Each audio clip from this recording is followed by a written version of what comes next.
ប្អូនដឹងទេនៅឆ្នាំ1990ប្រទេសអ៊ីរ៉ាក់បានឈ្លានពានប្រទេសគុយវ៉ែតហើយចង់បញ្ចប់នៃសង្គ្រាម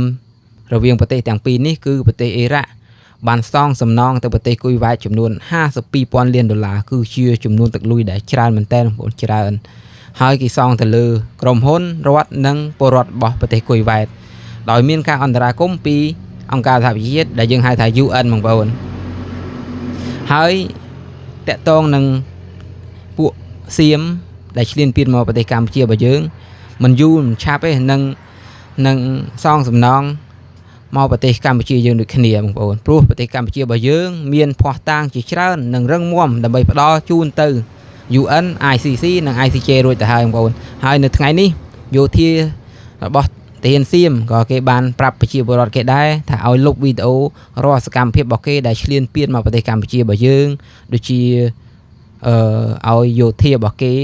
ប្រជាពលរដ្ឋរបស់គេគឺបែនរាល់វីដេអូទាំងអស់នោះបងប្អូនគឺដោយសារតែវាខ្លាចច្បាប់អន្តរជាតិបងប្អូនមិននៅសុកវាប្រកាសចឹងទេបងប្អូនសិតតែមានអ្វីនៅពីក្រោយបងប្អូនហើយបងប្អូនត្រូវតែជឿជាក់បន្តជឿជាក់លើថ្នាក់ដឹកនាំរបស់យើងកុំជឿតាមព័ត៌មានដែលគេបំផុលតាម Facebook ដើម្បីបំបាក់ស្មារតីបំបាក់សាមគ្គីរបស់យើងហើយកម្ពុជារបស់យើងនៅតែគោរពប្រកាន់ជំហរគោរពច្បាប់អន្តរជាតិហើយចំណែកឯប្រទេសថៃគេមិនគោរពមិនអីអាហ្នឹងជារឿងរបស់គេប៉ុន្តែកម្ពុជារបស់យើងនៅតែគោរពច្បាប់អន្តរជាតិកម្ពុជាយើងមិនអាចចាញ់ហើយ